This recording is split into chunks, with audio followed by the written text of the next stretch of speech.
মুন্সিগঞ্জের মীরকাদিম মাছের আড়তের সকালের চিত্র। সাত সকালেই নানান ধরনের মাছের পাইকারি বেচাকেনা চলে এখানে।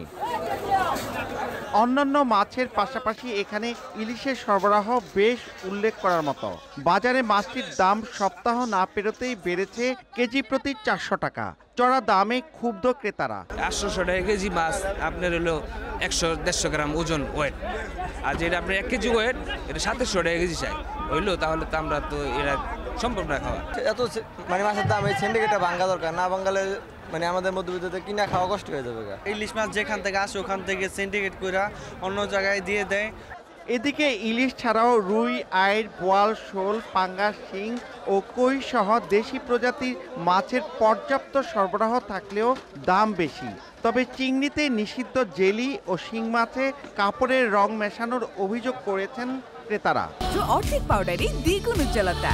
নতুন রিন অ্যাডভান্সড অর্ধেক পাউডারে দ্বিগুণ উজ্জ্বলতা। জেলিটা যে জায়গায় উৎপাদন হয় ওই জায়গার তোর মিশাই খুলনার থেকে, এটা আমরা মিলাই না।